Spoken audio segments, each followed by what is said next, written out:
alihi wa ashabihi wa amma ba'du. Para bapak, para ibu, hadirin yang dimuliakan Allah, salah satu tantangan untuk kita dalam kita melaksanakan sholat itu adalah kita bisa menghadirkan Allah berada dekat dengan diri kita.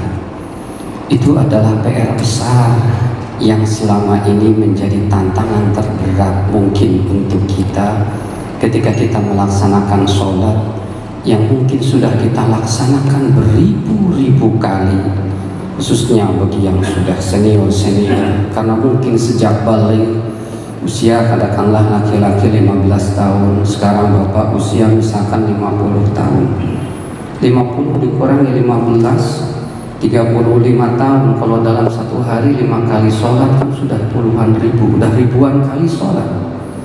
Tetapi tantangan itu selalu ada, bagaimana kita menghadirkan Allah dekat dengan kita. Itu PR besar.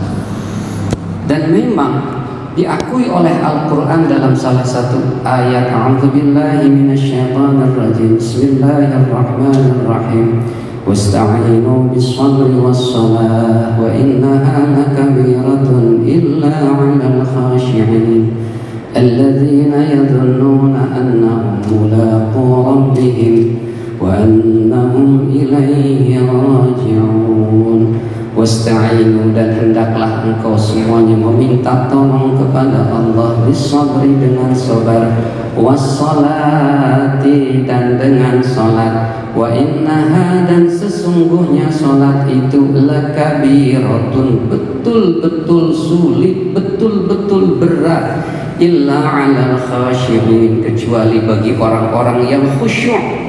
Apa definisi khusyuk dijelaskan oleh ayat berikutnya, alladzina yadhunnuna annahum mulaqu rabbihim. Orang-orang yang khusyuk itu adalah orang-orang yang yakin bahwa dirinya itu sedang mulaku. Mulaku itu artinya satu akar dengan liqa. Liqa itu artinya perjumpaan, sedang berjumpa dengan Allah, wa annahum ilaihi raji'un, dan sesungguhnya mereka itu hanya kepada Allah dia itu sedang kembali. Artinya kita akan merasakan sholat itu tidak berat ketika kita sholat, kita anggap sholat itu adalah perjumpaan kita dengan kekasih kita Allah subhanahu wa ta'ala. Sebagaimana dicontohkan oleh Rasulullah itu sangat senang sekali kalau datang waktu sholat fardu. Pernah dalam sebuah hadis, bentuknya sebuah kisah, Rasulullah itu keluar masuk rumah, dan kemudian kalau kita mau gerentes gitu, mana Bilal teh datang, mana nggak datang Bilal ini. Karena di sana petunjuk sholat itu adalah dengan Bilal ketuk-ketuk pintu, ya Rasulullah, as-salah. Ini Rasulullah sudah gelisah, sudah pusing, sedang sumpah dengan berbagai masalah permasalahan yang dihadapi terkait dengan umat. Keluar masuk rumah. Ketika Bilal datang ketuk-ketuk pintu, ya Rasulullah, as-salah. Girangnya luar biasa dan mengatakan, ya Bilal, arihna bis-salah. Wahai Bilal, istirahatkan aku dengan sholat. Jadi menurut Rasulullah, bagi Rasulullah, sholat itu adalah media buat beliau istirahat dari segala urusan, dari segala penat dan kompleksnya urusan dunia. Jadi kalau kita ingin menikmati betapa nikmatnya sholat adalah dengan kita melupakan urusan dunia.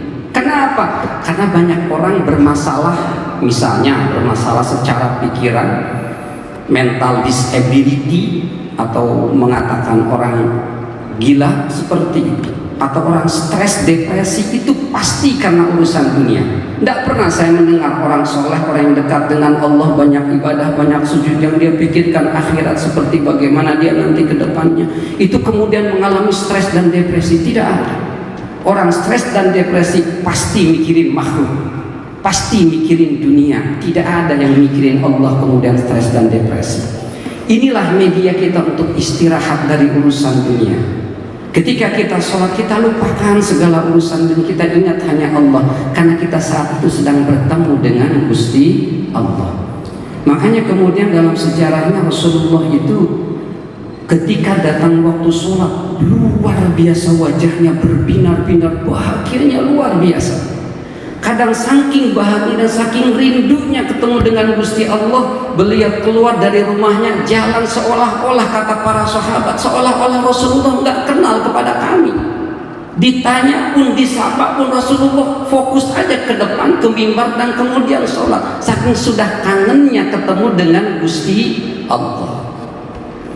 Sehingga kemudian dalam sebuah hadis dikatakan oleh Rasulullah, wa ju'ilat qurratu 'aini fis shalah, dan dijadikan sholat itu dan dijadikan penyejuk hatiku itu ketika aku sedang sholat. Penenang hati bagi Rasulullah itu ketika sholat. Jadi sholat itu demikian damai buat beliau, sangat enjoy, sangat menikmati perjumpaan Rasulullah dengan kekasihnya. Bahkan ketika beliau Rasulullah sakit menjelang kewafatannya, beliau ketika mendengar suara azan girang, padahal beliau sudah sangat payah sakitnya, sampai kepalanya aja itu diikat, dan dia jalan tidak mampu jalan, dipapah oleh Sayyidina Ali dan salah satu sahabat yang lain, putranya Ibnu Abbas, putranya Abbas, dipapah oleh kedua sahabat itu, tapi dengan muka yang berbinar-binar, padahal sedang sakit yang sangat parah. Kalau sakit, kalau bapak sampai dibopong itu kan demikian sangat parah. Seperti itu. Itulah Rasulullah ketika sholat, beliau istirahat dari urusan dunia. Akan tetapi bagaimana berikutnya agar kita mampu mengistirahatkan diri kita dari urusan dunia? Ada beberapa pintu yang bisa kita lalui ketika kita sholat agar kita bisa melupakan dunia. Pintu apa diantaranya? Pintu syukur. Ketika kita sholat, hendaklah kita dalam hati kita, ya Allah, terima kasih Engkau telah takdirkan hamba-Mu ini yang lemah, yang hina, yang banyak dosa ini mampu untuk rukuk dan sujud, mampu mata ini untuk menatap tempat sujud, mampu kedua tangan ini untuk diangkat dalam takbiratul ihram dan takbir-takbir yang lainnya. Di tengah-tengah jutaan miliaran orang tidak tertarik untuk melaksanakan rukuk dan sujud kepada Allah. Itulah bentuk syukur yang mungkin itu merupakan salah satu pintu kita untuk menikmati sholat. Dalam sejarahnya mungkin para bapak pernah dengar, ada namanya Imam Ali Zainal Abidin bin Husain bin Ali bin Abi Thalib. Nama aslinya Ali, tetapi diberikan julukan Zainal Abidin. Beliau ini cucunya Ali bin Abi Thalib, putranya Husain yang dibunuh di Karbala. Imam Ali ini kalau dalam setiap hari itu sholatnya itu 1000 rakaat pak, 1000 rakaat, bayangkan 1000 rakaat, jadi 500 sholat, satu sholat 2 rakaat. Kata para ulama, awalnya beliau ini niatnya cuma sholat 2 rakaat, tapi ketika dia sholat menikmati dan syukur, ya Allah, Engkau takdirkan hamba kuat untuk sholat, Engkau takdirkan hamba kuat untuk mengangkat kedua tangan. Di mana saat ini banyak orang yang bergelimang maksiat. Syukur, ketika syukur setelah selesai sholat ingin sholat lagi, dalam sholat syukur lagi, setelah itu sholat lagi sampai 500 sholat atau 1000 rakaat. Kalau beliau lagi sakit itu minimal 300 rakaat beliau sholat. Kenapa beliau bisa demikian sangat semangat dan menikmati sholat? Salah satu pintu yang ditempuh oleh beliau ketika sholat adalah syukur. Syukur karena ditakdir oleh Allah bisa sholat. Sebagaimana kita sering mengutarakan ketika kita usolli fardhu isya wa rakaati mustaqbilal qiblati adaan ma'muman lillahi ta'ala. Lillahi ta'ala ini artinya karena Allah ta'ala, karena pertolongan Allah ta'ala saya saat ini bisa sholat, dan hanya untuk Allah ta'ala saya melaksanakan ibadah sholat. Mudah-mudahan sebagai oleh-oleh dari kuntum ini, ketika kita sholat, kita nikmati sholat kita, kita lupakan sejenak urusan dunia dan kita banyak syukur kepada Allah.